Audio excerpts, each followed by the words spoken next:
You know that you're not really giving yourself the true effort that it takes to achieve that goal. And you just gotta really be honest with yourself for that.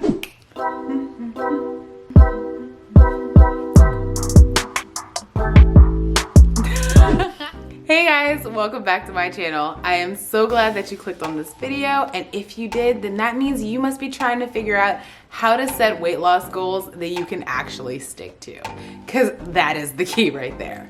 Now, the important thing that you want to start off with is a goal itself. In order to set these goals, can't be something that you just kind of jump in all crazy. You really want to be intentional with the goals that you're setting in order to make them not only effective, but to be something that you stick with personally. Now, I just have 5 tips for you today that are so efficient and really, really effective if you want to achieve your weight loss goals. So the first tip that I have for you is to measure where you are now.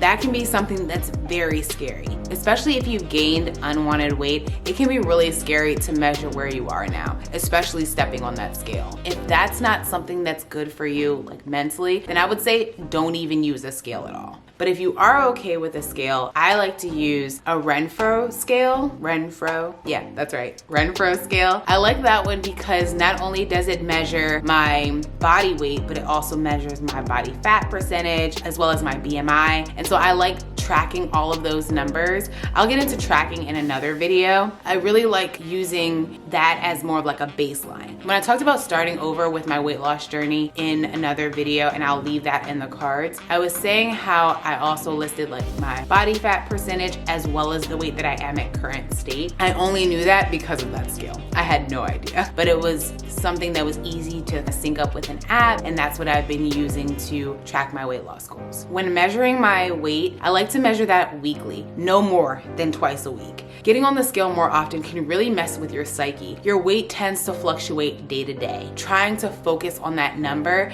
can really get you just focusing on the number itself and not your overall health. The number is just supposed to be a guide based on the healthy choices that you're making every day, not something that you need to specifically focus on to feel like you are healthy because you achieved this number. Just something to keep in mind. Also, another thing I like using for measurement is a measuring tape. Like I said before, your weight fluctuates every day based on what you're eating. And so I like to use a measuring tape as something to see like how I'm progressing, specifically in my waist. Waist circumference is a really big indicator when it comes to your risk factors for cardiovascular disease and even certain types of cancers. So that's something that you want to keep in mind if you're noticing that your waist is getting really big, or how some men, especially when they get older, tend to have more of like those beer bellies or more of like a larger gut. That's really a sign of increased risk factors for those other types of conditions. It's really important that you are monitoring your waist measurement. These changes you tend to see much slower, but because you're progressing and you want to lose inches, it's definitely something to monitor. I would say probably about monthly, maybe every 2 weeks, so that you can see like how things are going and seeing where those inches are coming off. Using a measuring tape is a great place to help you start that. So the next tip I have for you to set goals is to pick your goal weight. Now, this can be a little tricky. I don't like to pick a specific number. I would suggest picking a range.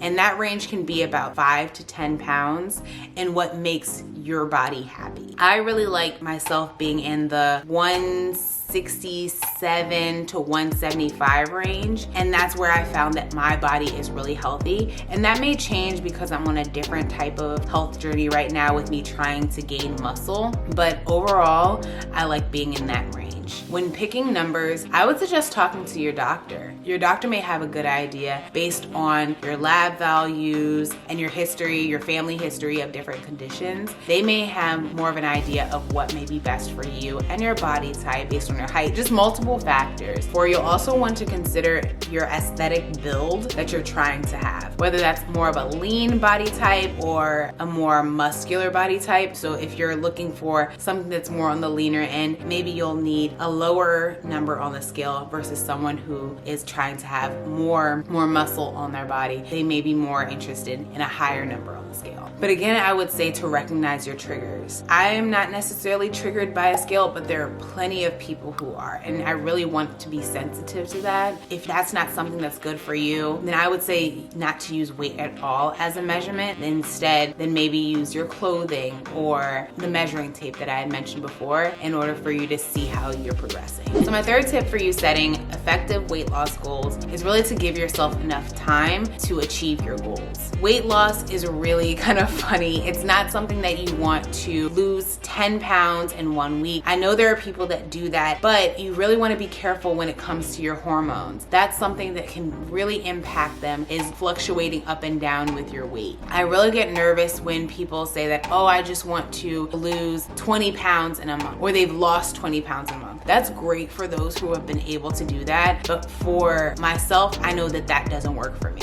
And I would say that really just do what works for you, but you just want to be careful with losing a large amount of weight in a short period of time. Hormones play a huge factor in your overall health. So you don't want anything on your body that can be causing you a negative type of stress. So you just really want to keep that in mind. You also want to give yourself enough time to adjust to just the changes that you're making with your diet and your exercise. So you won't really know if something is really effective unless you're giving it time. I would say at least 30 days, maybe even 3 months, in order for you to effectively know if something's working for you and not negatively impacting you. And you have to make sure that you're truly sticking to what your goals were. If you're saying that you wanted to lose 10 pounds, but you're eating cookies all the time and never working out, then you know that you're not really giving yourself the true effort that it takes to achieve that goal. And you just gotta really be honest with yourself for that. For myself, with this 10 to 15 pounds that I'm trying to lose, I am giving myself at least 3 months to do that. I'm more so just kind of taking it in chunks. In order for your body to have sustainable weight loss, it typically is about 1 to 2 pounds per week. For myself, at the body weight that I am right now, about 1 pound a week is what really works for me. I would really caution you to look into what is best for you. If 2 pounds is what you're looking for and you aggressively want to do that with your calorie intake and your workouts,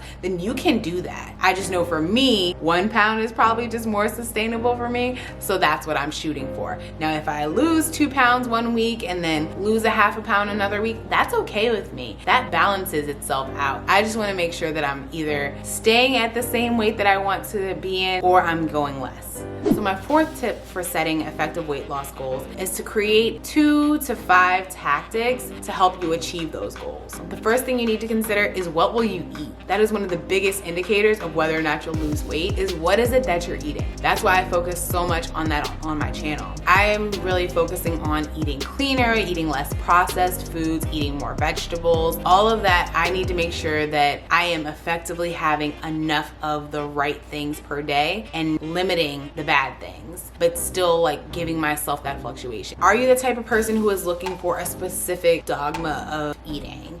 So are you looking for a keto diet, a pescatarian diet? Are you looking to become vegetarian or vegan? Those are all things that you need to think about when you're starting. And of course, you can always change your mind, and I've fluctuated into being pescatarian. Now I eat some meat, but I like to switch it up. So that really works for me. What will you decide that works for you, and how will you be flexible in order to achieve that? Something you'll also want to consider in what you're eating is how it coincides with your workout goals. What are those workout goals? What will your workouts be? Are you going to have strength training days? Are you going to have cardio days? What will your rest days be? And then you'll want to coincide whatever you're eating with whatever your rest days are. So I'm not eating the same foods on my rest day that I do when I'm having my 6-mile runs. My body has different needs on those days. When I have my 6-mile runs, those are more days where I'm eating more carbs, like my oatmeal, or I'm eating more fruit that day, or I might be having pasta or pizza, versus when I'm having my rest days where I might just be going for a 2-mile walk and not really getting my heart rate up. Instead, I won't have the carbs. I might just opt for yogurt or a smoothie for my breakfast instead. That's something that you'll want to kind of play around with and see what works best for your body. Also, what time of the day will you work out? Those are all things that you'll need to set for yourself when you're creating these goals. You don't want to just say that you want to lose 10 pounds and you have no idea how you want to do it. You really need to be serious about these changes that you're making in your life, but also give yourself the grace to say, okay, I know this will work for me, but that definitely won't work for me. And just try things out. The key here is that you really want to experiment. There is no perfect way because every person's body is different. What works for me may not work for you. I give these tips as just suggestions of things that have worked for me and have worked for others that I've suggested it to. But it really is up to you to execute these things for them to be effective for you. So my last tip for how to set effective weight loss goals is to tell somebody you know. I love sharing my weight loss goals with you guys. I love sharing it with my family and friends, but that's really because I want to make them excited as well for the changes that they're trying to do in their lives. But accountability is funny. You have to set the accountability for yourself as well as sharing that with people. They're gonna check in with you. They're gonna wanna ask you how things are going. Just knowing that someone is gonna ask you the question about like what you ate that day is probably gonna motivate you to choose that carrot over a cookie. But that's just me. So there you have it. Those are my 5 simple tips that you can use today to set effective weight loss goals. I know that so many of you in this community are on weight loss journeys. I'm just so excited for you. You've been sharing those in the comments. You've been motivating each other, and I would just encourage you to continue to do that. Whatever it is that you're trying to do, what's on your journey and like how you're setting your goals, please be sure to put those in the comments. Let me know what's going on. I will be sure to continue to share my journey with you guys and how it is that I'm going about losing this weight over the next few months. I'm really excited to see your progress, and I can't wait to hear about your journeys. Now, don't forget to like, comment, and subscribe to this channel. It really does help me out, especially when you like this video. It helps others who are looking to set weight loss goals to find this channel, and hopefully they can set effective weight loss goals for themselves too. Thank you so much for watching, and I'll see you in the next video. Bye, guys.